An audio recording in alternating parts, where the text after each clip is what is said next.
Listeners' discretion is advised as we'll be talking about mental health issues.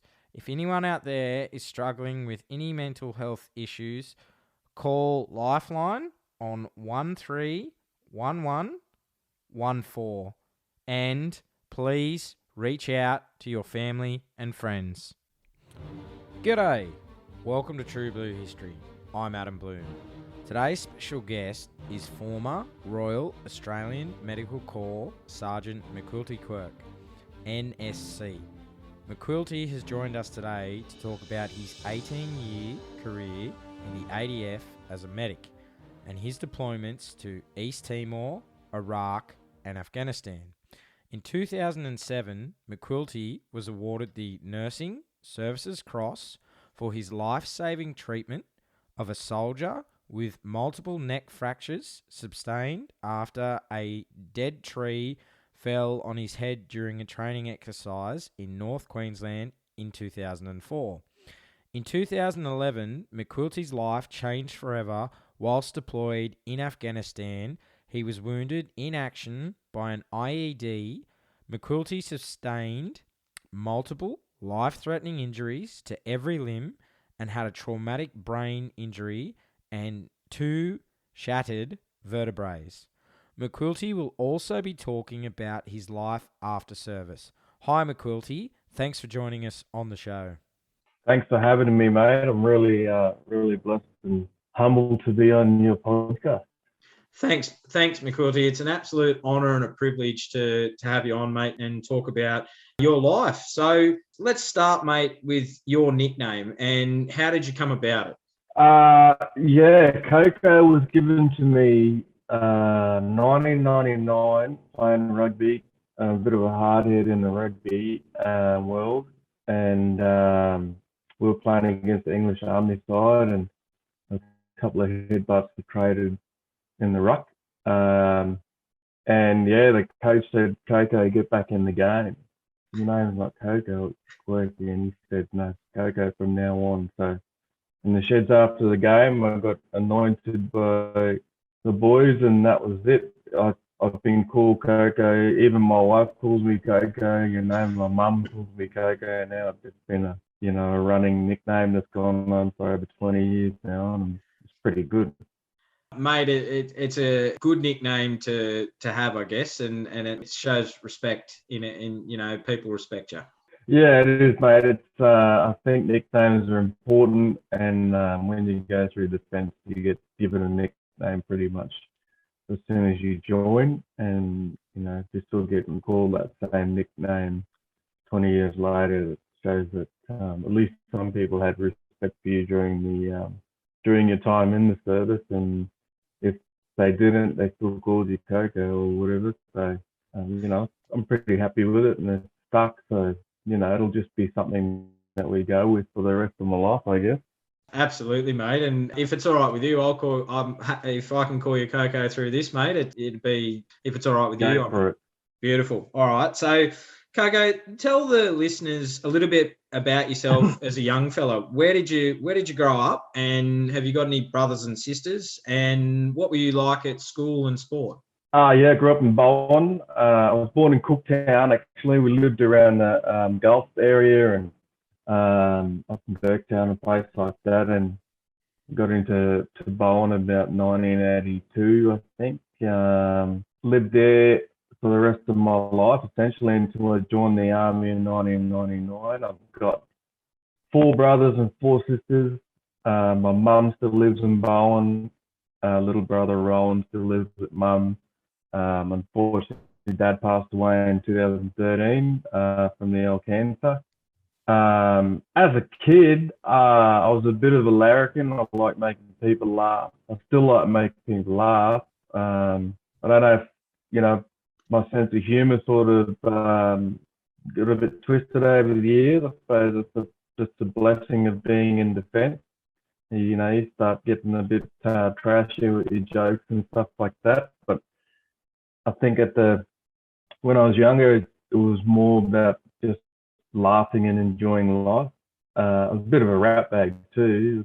Can't say that I was nice all the time and a good boy all the time. I was a bit of a rat bag, and But that's part of life, I guess. It just turns you into who you are today, and we've got to have them experiences as we grow up. Finished school in '98 and joined the army in '99, and so I had a year at home, and I can't say I did too much besides working and going to Early Beach and getting on the gas with the boys. But played rugby there and rugby league, and loved sports. Played every type of sport I could get my hands on: hockey, rugby union, a lot of rugby league, basketball, touch footy, like anything that was involved around team sports and stuff. I wasn't the sort of solo sport dude. I like being in the team sports, and I still do. I still coach and stuff today. So when I joined the army, I was 19, and ironically met John Schumann in 2007 and did a PTSD video with him, and that was one of the songs that he's famous for. And it was like I had a great upbringing as a kid, great schooling years, and so you're larrikin and a rap bag, and I think I still am today sometimes. So were you the first in your family to join the military, or did you have anyone else in your family that served before you? My brother joined before me. My older brother, he joined about 2 years before I did into infantry. And our older brother was doing North Force days when he moved up north. Prior to that, my grandfather in Fiji was military police.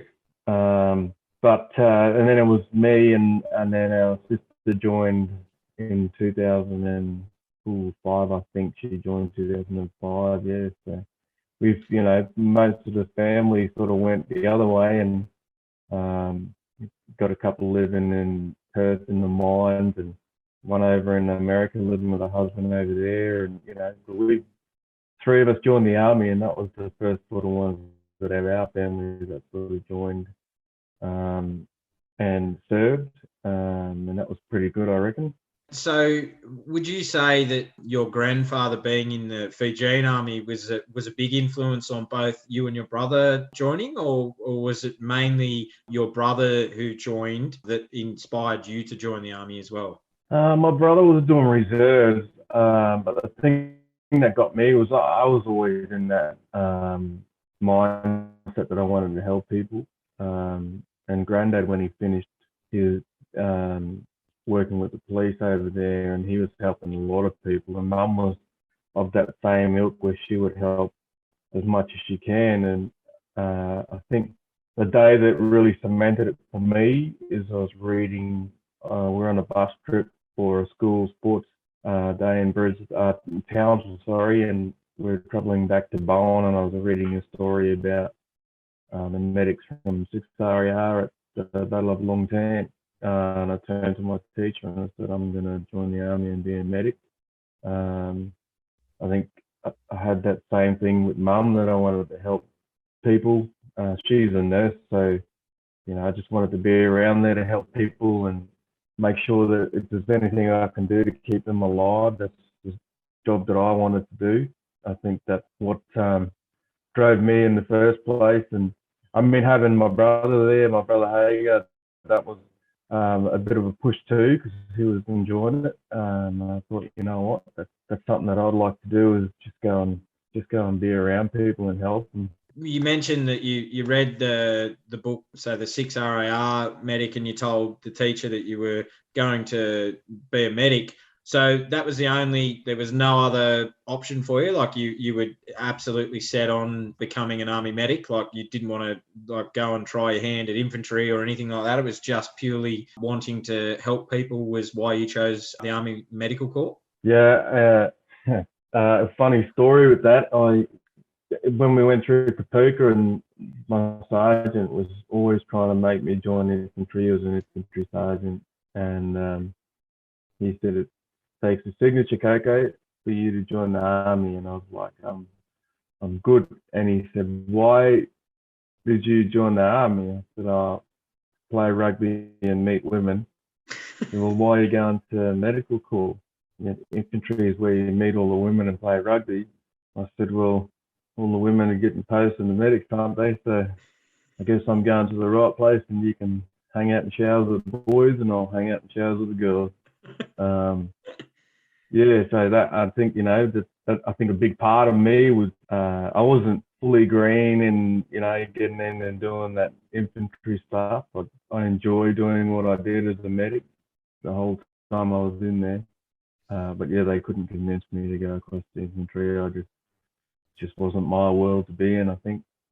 So, being an army medic, do you serve with a particular unit, or do you act as a standalone unit? There's standalone units when I joined at the hospitals and at medical centres, and then they've also got health companies within combat service support battalions. But we were posted into fighting units as well. So we're posted into the battalions. The medics posted to the commandos and SAS. You get posted into engineers and cavalry and stuff like that. But they started to change that about 2010. They brought in like hub medics. So there was medical companies in each brigade setting, and they pulled the medics from the fighting units, which is something that we disagreed with at the time and still do. I think there's a real lack of medical support within units now, and it shows just with some of that organisation that we used to do, and the looking after of the soldiers and keeping them battle ready. A lot of pressure goes on to singular support systems within brigade environments. So nowadays, the young kids don't get an opportunity to experience what we experienced, going into company medic positions or working with different units around the barracks. And I think that's a shortfall that we're not going to fix until we get those medic postings back into those units. So, I did a bit of both, I worked in the hospitals first, and then in the combat service battalions, and then moved out to company medic positions after that. So, Coco, if you can explain for the people who aren't aware, what does an army medic do in a combat zone? What's the role that they play? Yeah, it's primarily we're there to support the fighting unit. When I was posted to the 2nd Battalion, it was to make sure that the infantry boys were well looked after and healthy and fighting fit, but also to look after their medical stuff. So anything that they needed to be able to stay in the fight, we would provide medically.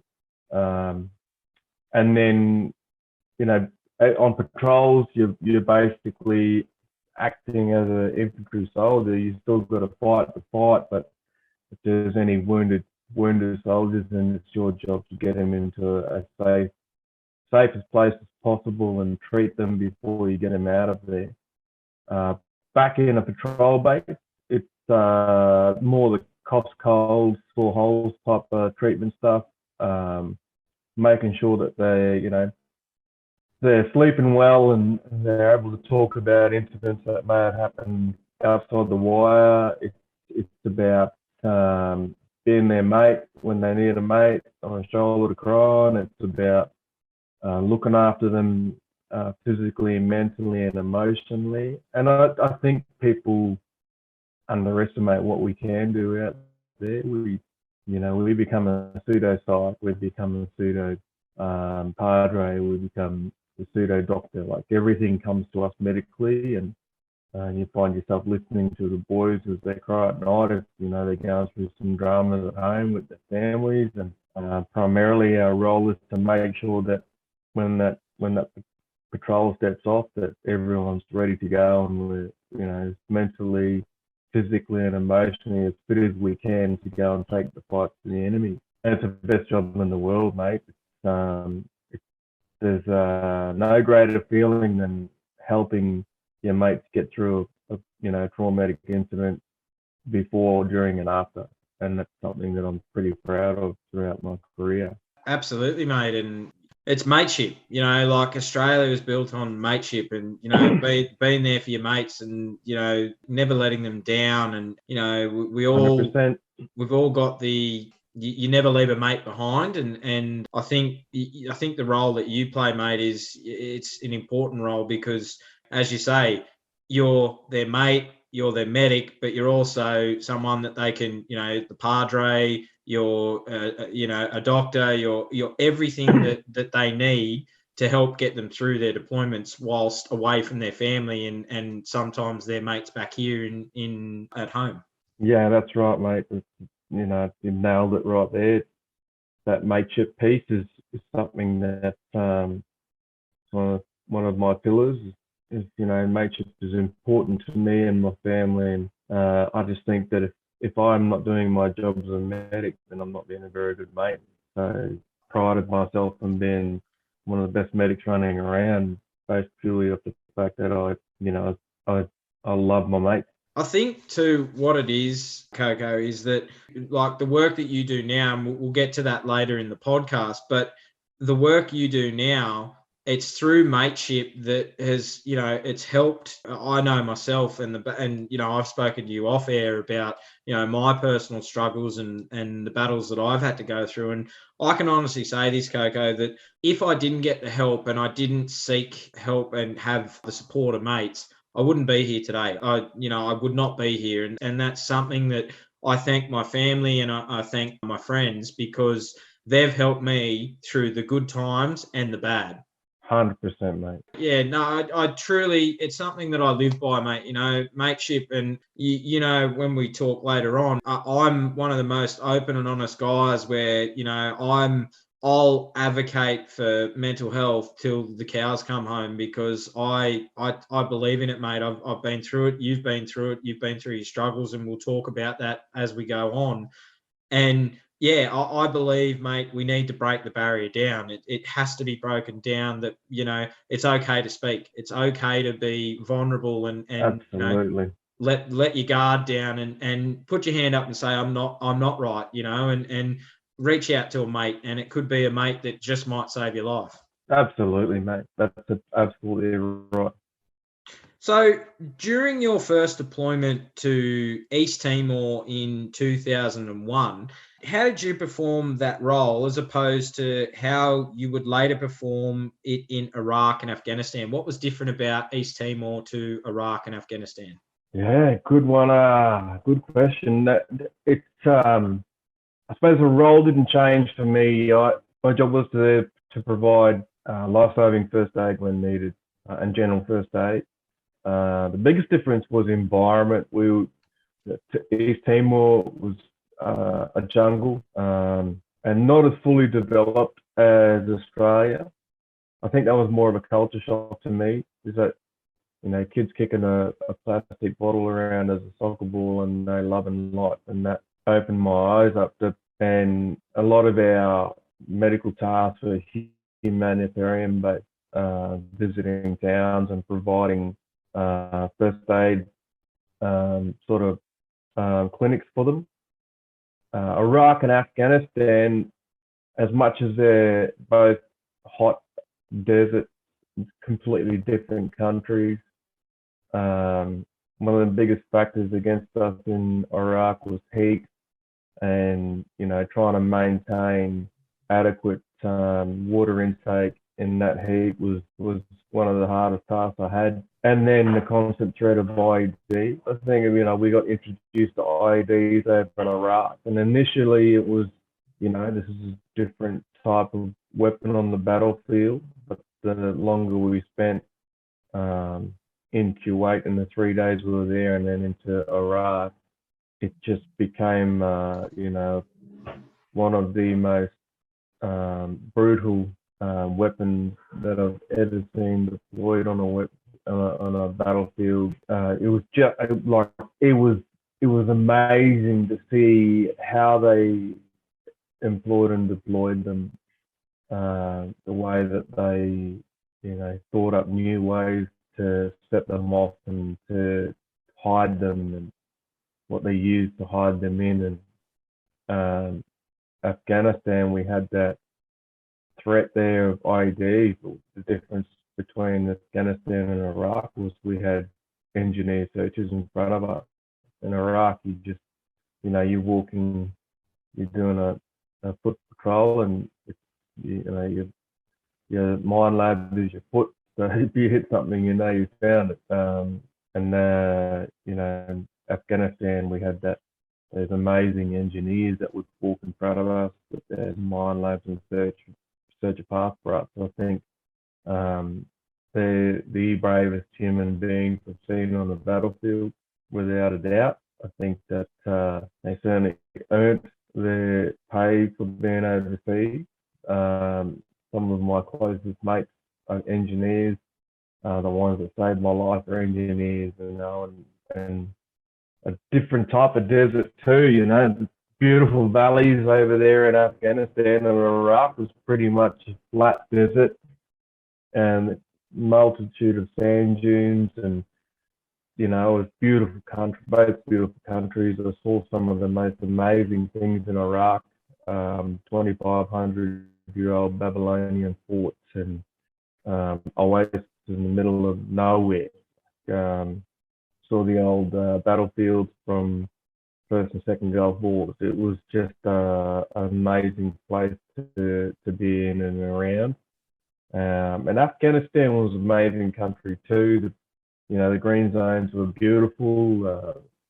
The people are beautiful, and it's unfortunate what happens in those countries. And I think we've got to remember they've been at war with somebody for the last 1,000 years, and amazing place. But my role didn't change in either of those places. It just, I suppose, it evolved as we, got different types of threats on the battlefield, and we went from conventional warfare into, what could be termed as spherical warfare. It's just a threat all around you, underneath and above you.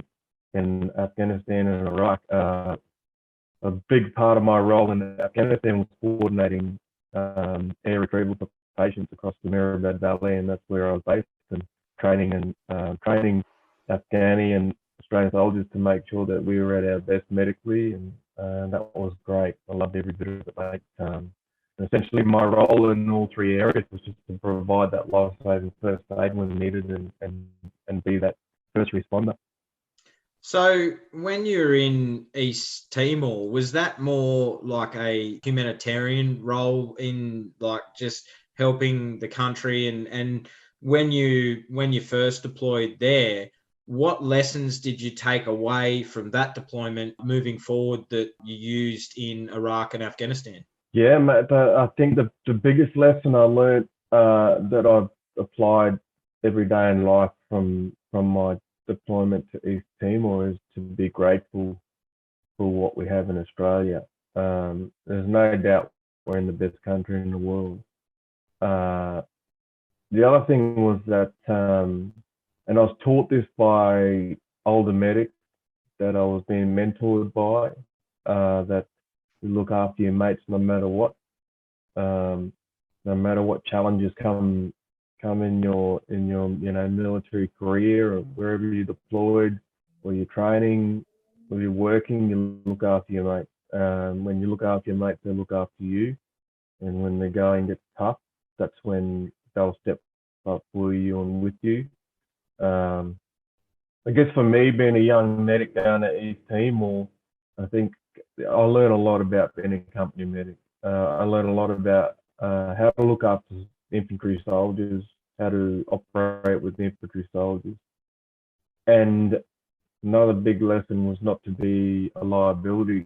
When you're working with infantry or commandos or SAS or any fighting force, don't be a liability. Make sure that you get in and train with them. Make sure you learn the weapon systems. Make sure that you go out bush and you put your hand up and you patrol with them. And if you're going through a house, but just get in there and keep doors with them. It's if they're running certain PT sessions, jump in and do PT with them and become one of them, because the last thing they need is the liability to be attached to that patrol. And I've prided myself on being in deep with them boys and looking after them and being a part of their patrolling and they're also their training. I just think that it's important that we learn more than just being a medic, just how to be an Australian soldier. And if you need some of the best examples of Australian soldiers are infantry soldiers. We've got BC winners and stuff amongst them, and if you can learn something, learn something, because at the end of the day, when you're on patrol, you've got to know how to shoot that rifle and protect yourself and your teammates. And if you don't jump in, you're just going to be that liability. So those lessons were really important, particularly going forward in my career and joining those units as a company medic and stuff like that. It's it's one of them things where if you don't want to learn, they won't want you, and they don't want you around them. So absolutely, just enjoy your work and have fun, and look after your mates. So those big lessons are something I carry through today, even though I'm not in the army anymore. I still apply them. Every day. Absolutely, mate, and it's good advice that older medic, that mentored you and he gave you, and I think any young listener who listens to this, Coco, can take that away. That don't be a liability.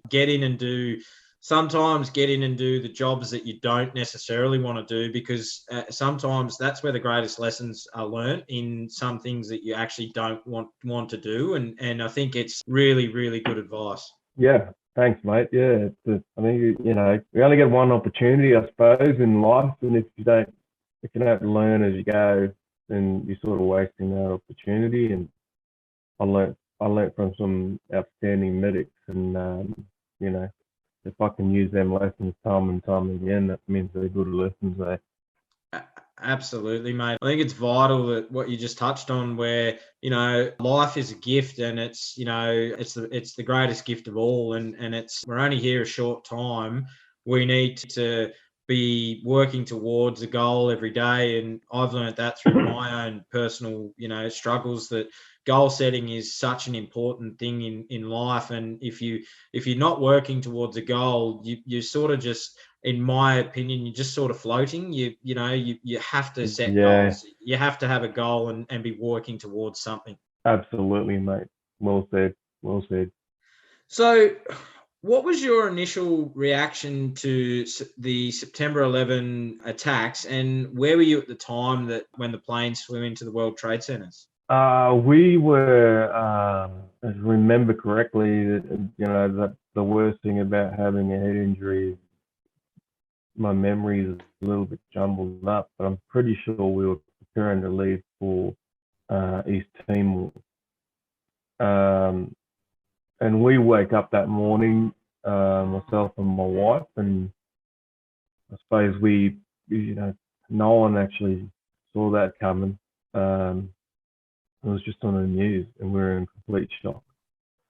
And we were just about to leave to go to East Timor, so it was a bit of a shock, a bit of an eye-opener about the world and how it was changing. I still don't think people have got over that shock, and I think it drove a lot of the people that we have today in the military to join. I think that was one of the catalysts for a lot of people to join, particularly in America. The stories of the Navy SEALs numbers just went through the roof and stuff like that. But I think for me personally, it still is shocking to me that anyone would think that was, a way to get out of country. So many lives lost. It's something that I don't think the world will actually get over. I think it's just going to be a permanent reminder there that was a tragic day for everyone, but particularly for America. I worked with some amazing Americans over my time. It's a beautiful country, and it's one place I really want to go. and visit. My sister lives over there in California, and that's a destination I want to get there. But I do want to go see New York and go to the memorial there.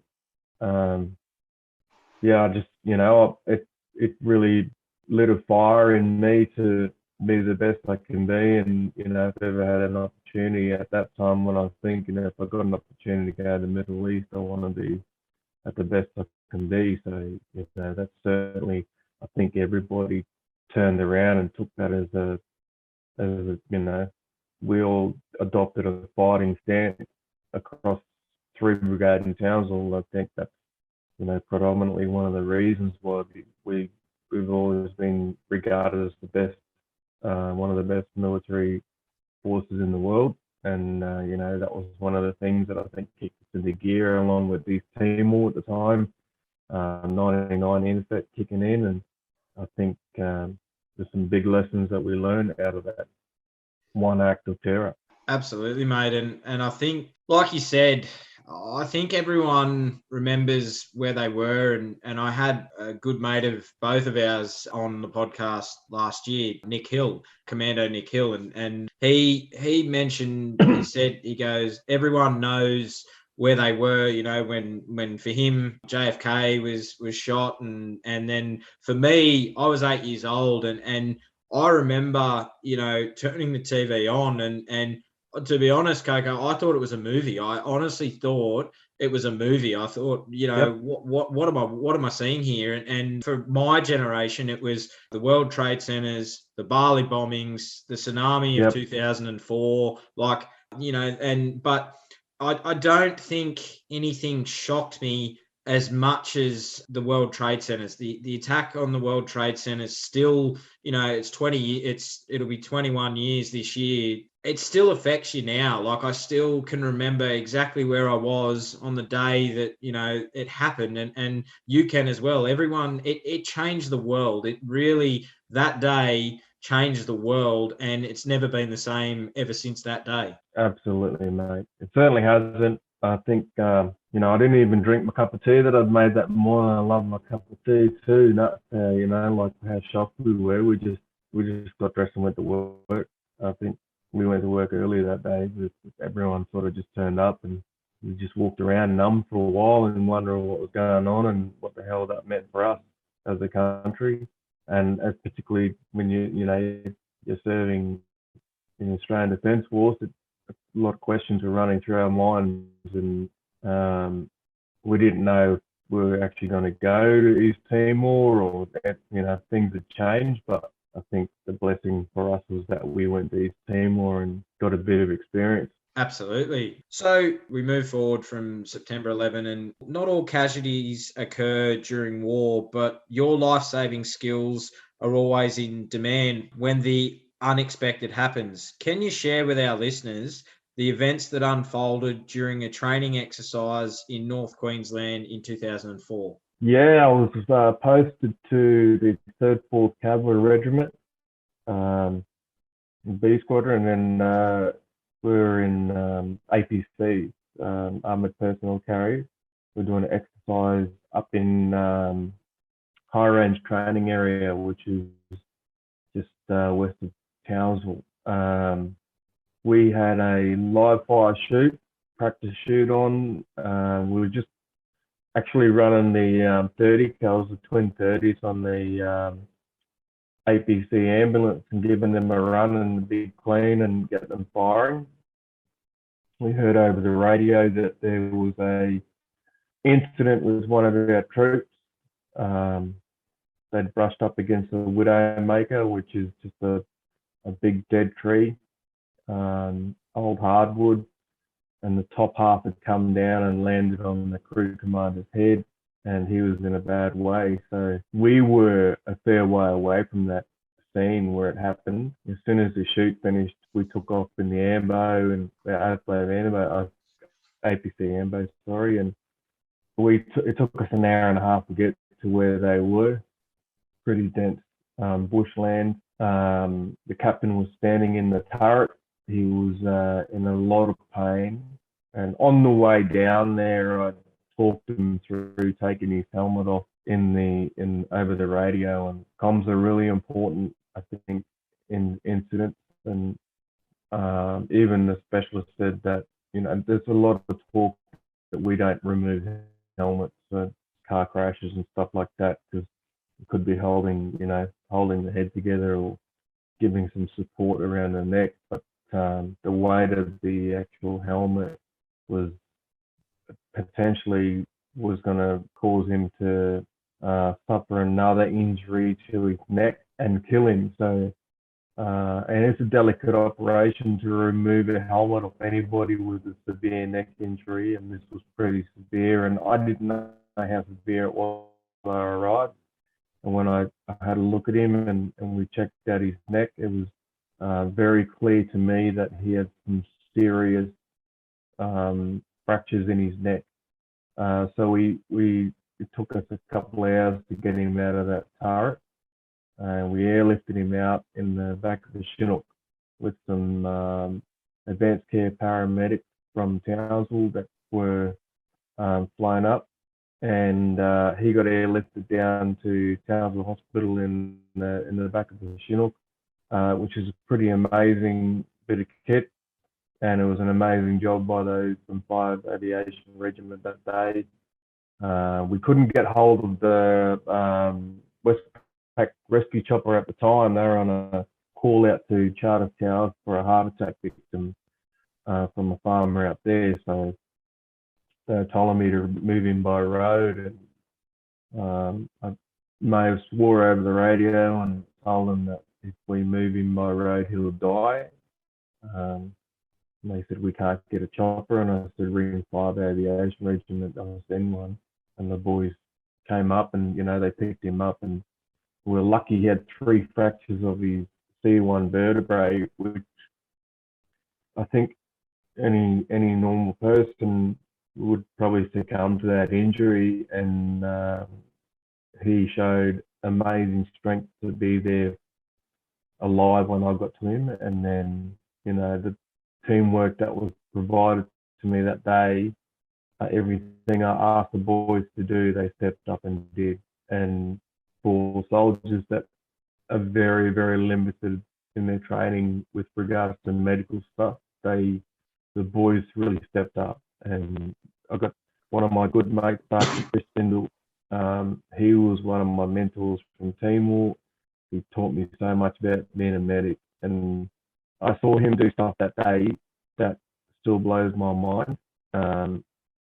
And I've no doubt that he should have got a nursing service cross for what he did that day to help me get that guy out of there. He trusted me to take the lead on this casualty. Give him an opportunity to see me in action. It was the first time I'd been able to treat anybody in front of him. So he gave me the lead and let me do my thing, and just supported me. And I was a bit sad that he didn't get recognised for what he did. But that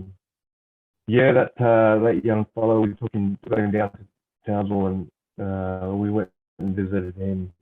A couple of weeks later, we had a bit of a break in exercise, and he was sitting in bed with a halo. And I met his wife, his fiance, I met his mum, and I met the surgeon that treated him. And the surgeon said that he's had 3 people across Australia that he's seen with that exact same injury, and it's the first time he's had one coming alive.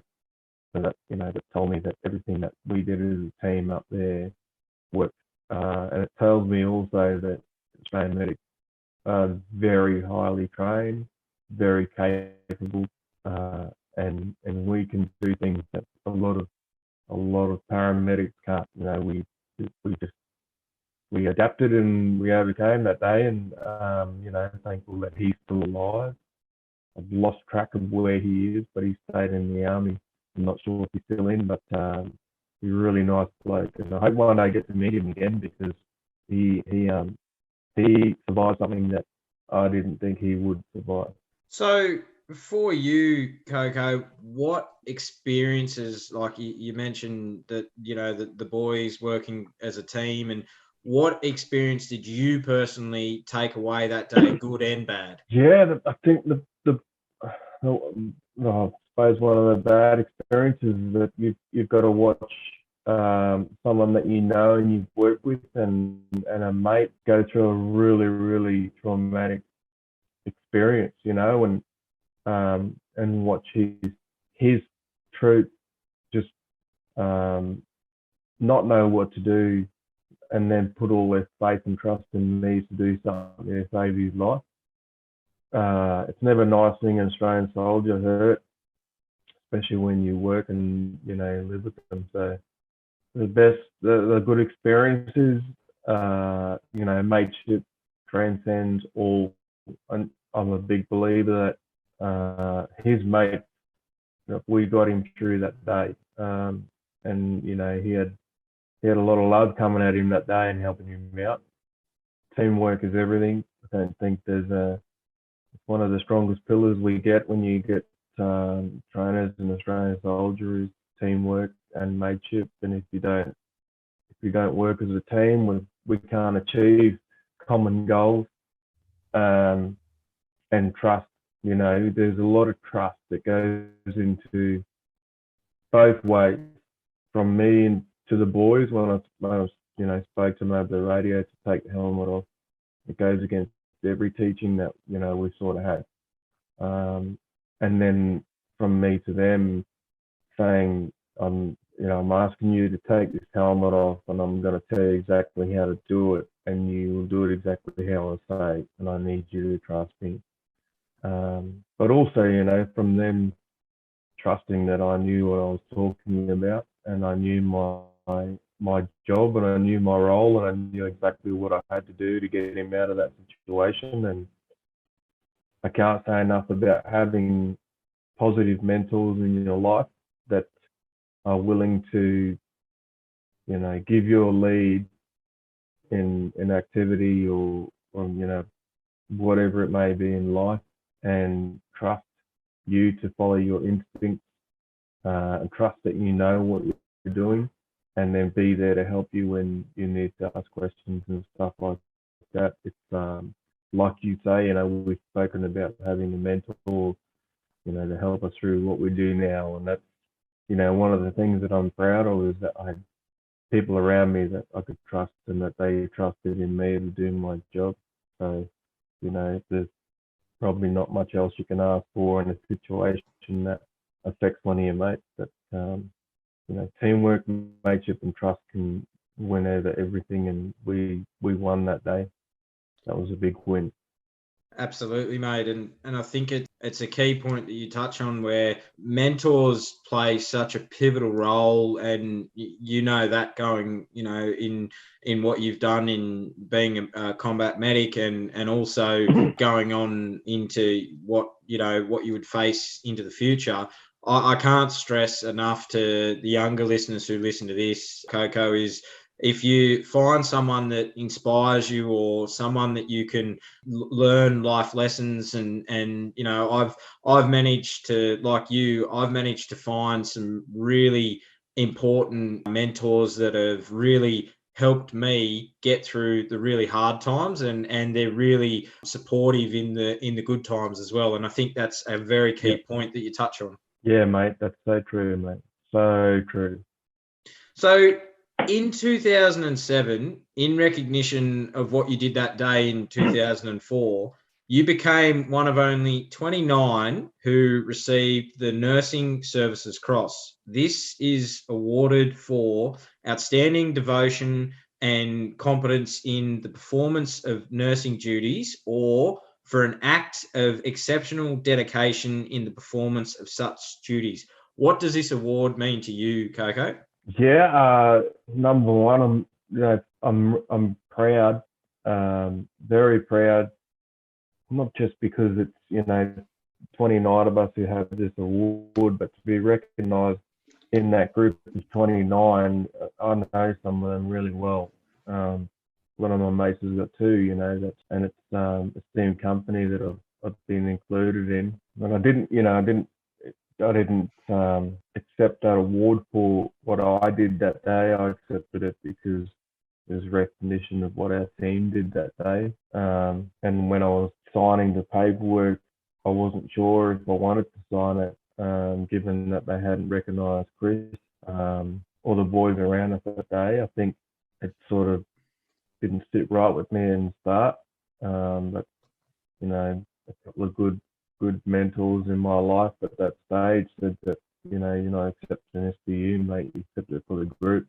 And if you don't accept it, then you're not going to get recognised. No one will get recognised for what you did that day. And it was pretty big thing we did that day, you know, like to bring him back from sure death was something that I'm really proud that we did. So, you know, accepting that award was twofold for me. It was an opportunity to recognise the men of B Squadron, 3rd 4th Cavalry Regiment that were there that day, that helped me save his life. And secondly, to be put into that category where you get offered an award like that, and you're in with 27 other people that have won that award. One of them won it twice, and a fantastic group of people to be recognised with. It's pretty special, mate. That's probably my favourite out of all the medals I've got. That's you know, I'm really proud when I wear an air today. That's one of the ones that I get asked about a lot, and you know, I'm pretty chuffed when I get asked about it. Something that I can explain that not many people see and not many people get to wear, and you know, they're not going to award it anymore. So, which is a shame, because I think that, especially for what we do, what medics do, and doctors and nurses, it's something that I think we're going to miss.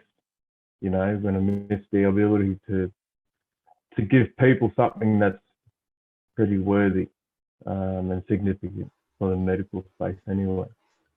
Absolutely, mate. And I think it comes like right across the board, Coco, with veterans who I've spoken to, or also Doug Baird, when Cam Baird won his, you know, he won the Medal for Gallantry, and then he was posthumously awarded the Victoria Cross. And what I learned from Doug was that, and what Nick also told me as well, is that Cam wasn't interested in medals. Like he was just wanted to be with the boys, and you know, and it was a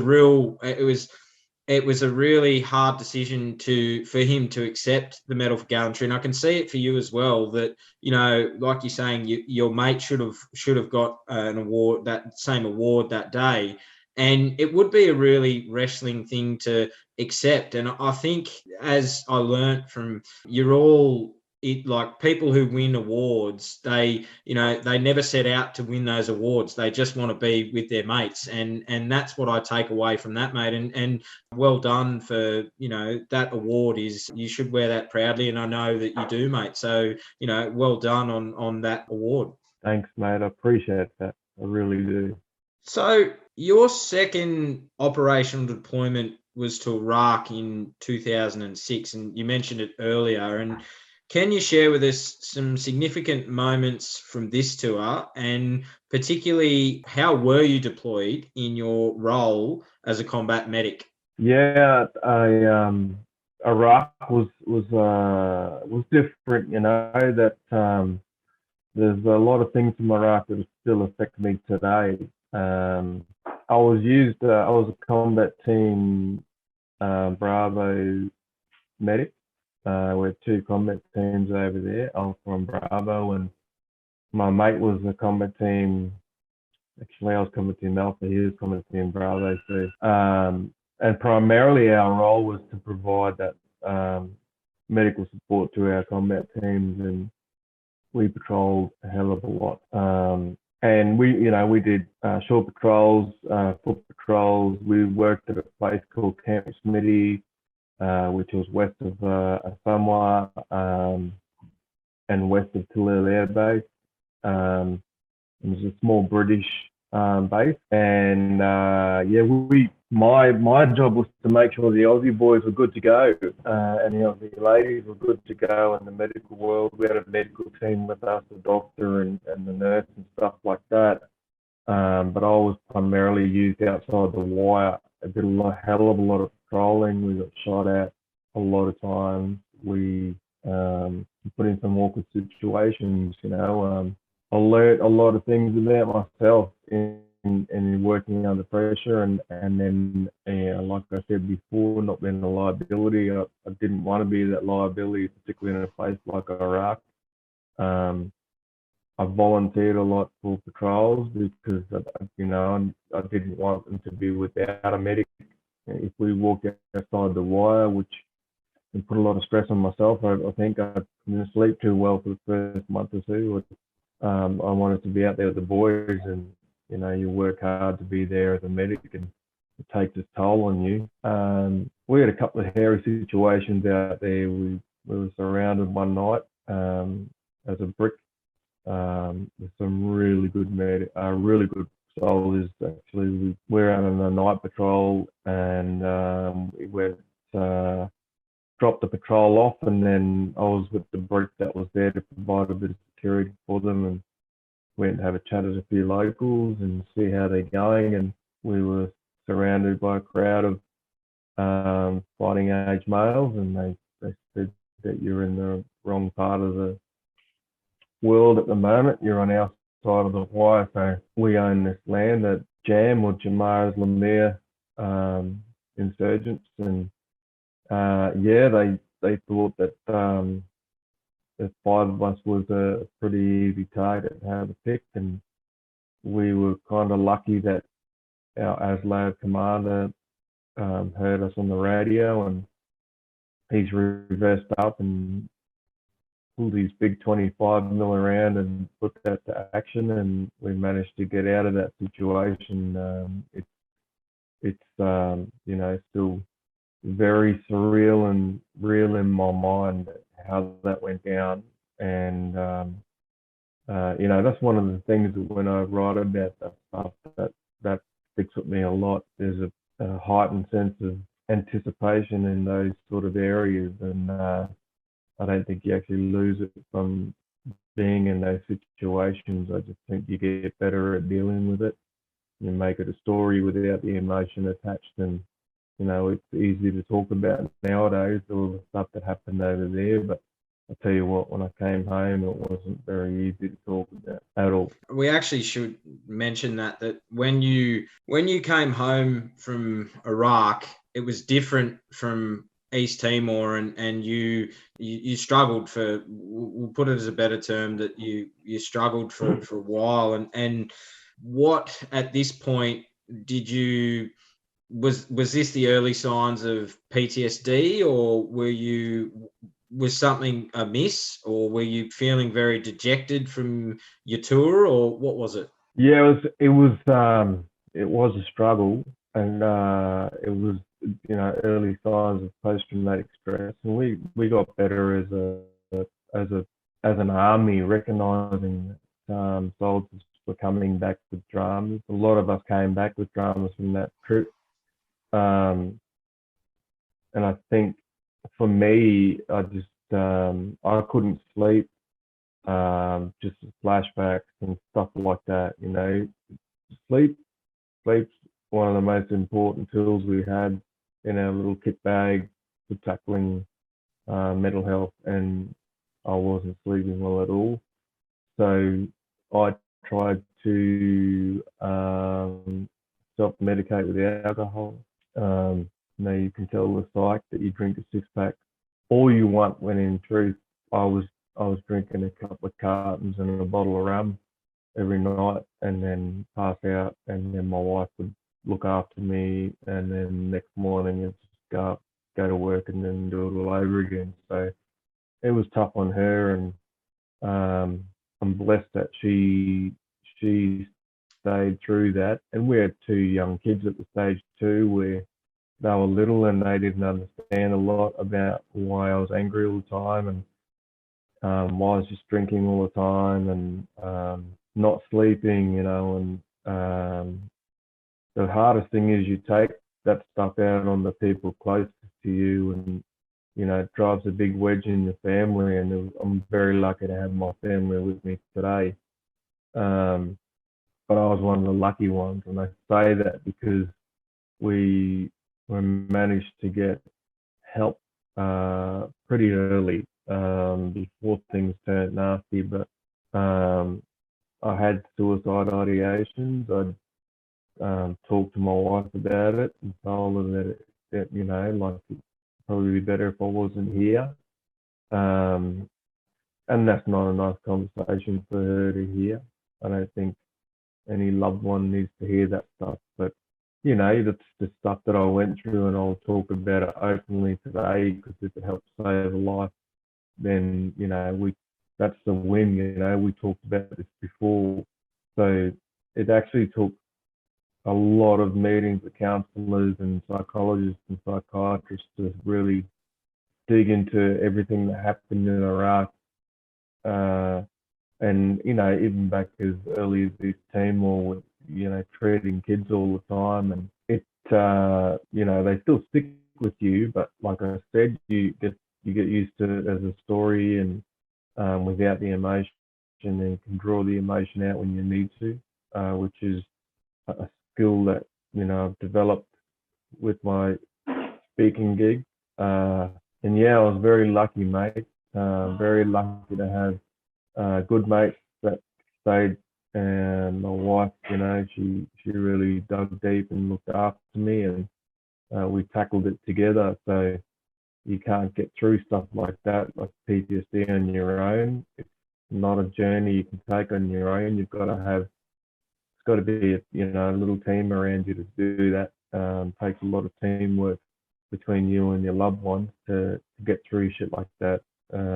But you know, I'm lucky. I'm really lucky. But it took 3 years before I was actually, I think, back to you know, pre-Iraq Coco and enjoying life again, and I felt like a good dad and a good father and a good husband and a good mate. So it took me a lot to get over it. But you know, you just got to work hard. It's a balancing act too. You take 10 steps forward and then you take 15 back sometimes, and you've just got to be ready to wear it and understand that it's all part of the process. And I think if you know, young kids nowadays will give up too easy when things get hard. They get knocked back a few steps. They take that as you know, that's the end. But if we can teach them that you can just keep pushing through, and those first 3 steps are the hardest.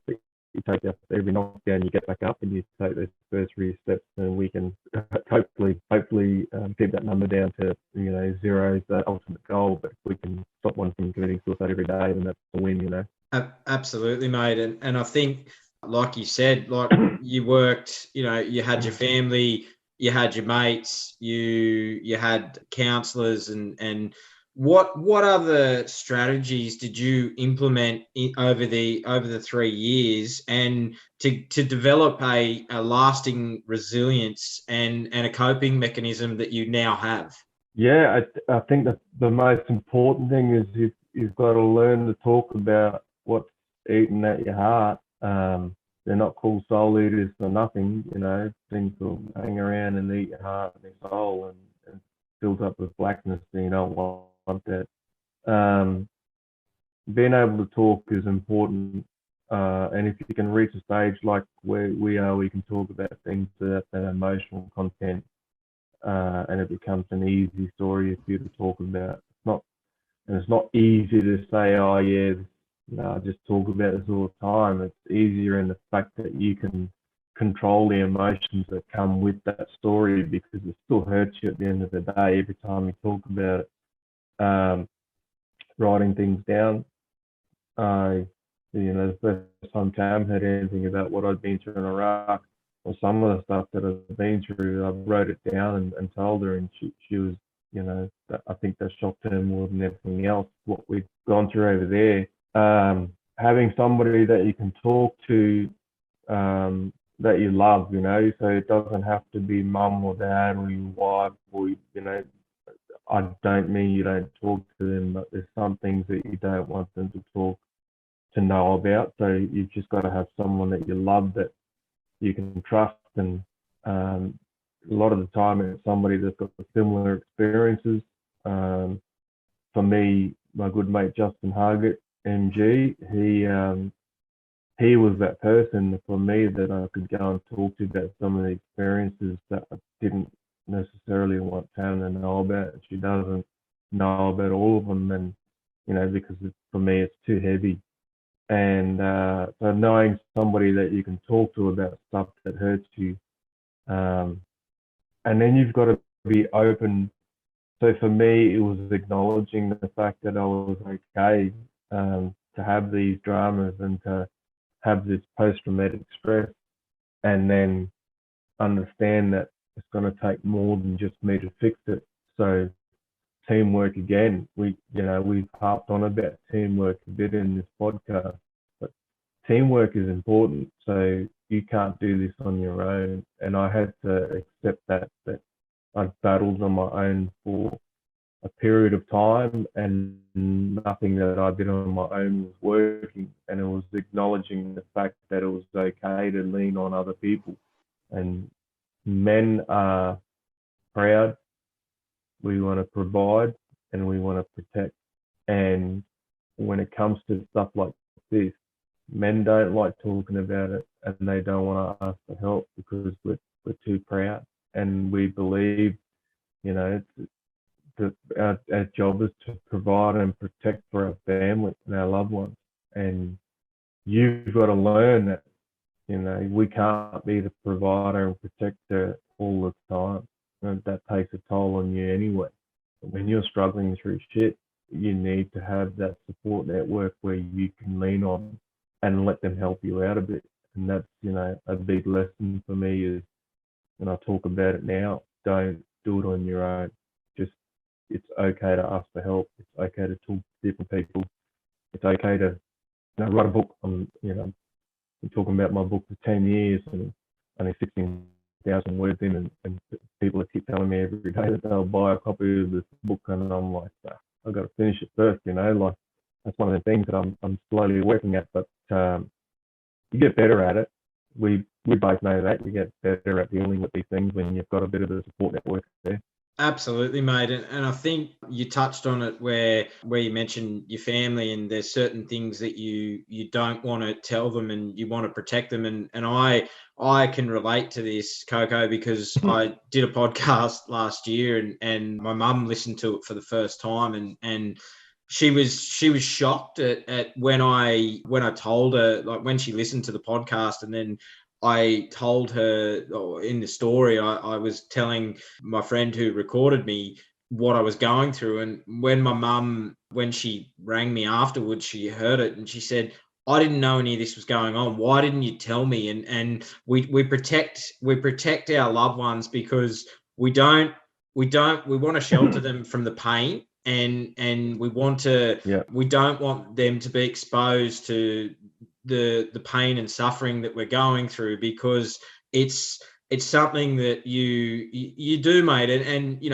when I went through it, I was 22, and I like you said, exactly what you said. I tried to just deal with it myself and try and cope with it. And I tried to be the jovial guy at the pub, and, everything was okay. And I was putting on an act, and, I was, and, like mates would say to me, like, mate, when they heard my podcast, they were like, we didn't know any of this. Like, and I said, yeah, well, I was putting on an act. I was being what you guys wanted me to be. But on the inside, I was screaming, like I was unhappy. And then I had my suicidal thoughts, and yeah, like you said, we want to protect our family the most because they're the most important people in our lives that we try and protect and provide for our families. Yeah, mate, it's very true. It's one of them lessons, mate, that I think you're not going to learn until you need to learn it. And I learned it at the right time. And I'm blessed that I've got a family that saved my life. It's I'm grateful every day. Absolutely, mate. And I think sometimes, Coco, sometimes I feel that we've got a lesson I've learned is like there's always someone who is worse off than us, and there's always someone, and I say this now every day that, and I've told you as well, that I'm grateful for life now, and I'm grateful for the gift of life because it's the greatest gift of all. And I say it to people, like when I'm out swimming in the morning, I say, "G'day, how you going?" And they'll say, "Oh, I'm okay." And I said, "Well, just remember, there's someone that's worse off than us, and we've got to be grateful.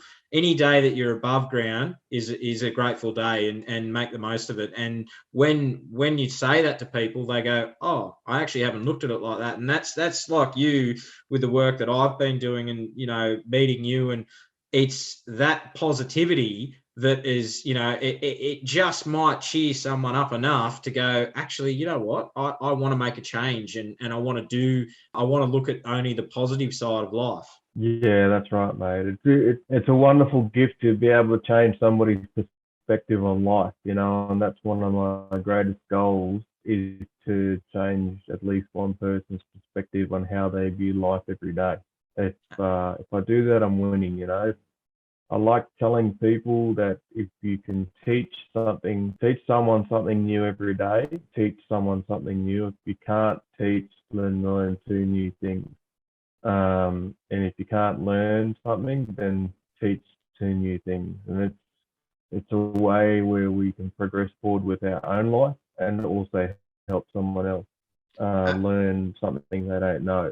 And I don't care what it is, just you make it a habit and it becomes a habit. And then once it's established, it's a way of life. Absolutely. And my late nan used to say to me, and she was my mentor and my inspiration in life, and I mentioned her to you earlier on. She had a saying that, Coco, that the day you stop learning is the day that you die. The day that you can't learn something that a day brings, and what life throws at you in that day. If you can't learn something, well, you may as well die, because every day there's a lesson out of every single day. Absolutely, mate. Absolutely. They're pearls of wisdom, mate, that you'll never forget from your nan. That was part 1 of a 3-part episode with former combat medic McQuilty Quirke NSC. Join us next week as McQuilty talks about his deployment to Afghanistan in 2011 and being blown up by an IED, improvised explosion device, and his road to recovery. Thanks for listening, and lest we forget all those who made the ultimate sacrifice.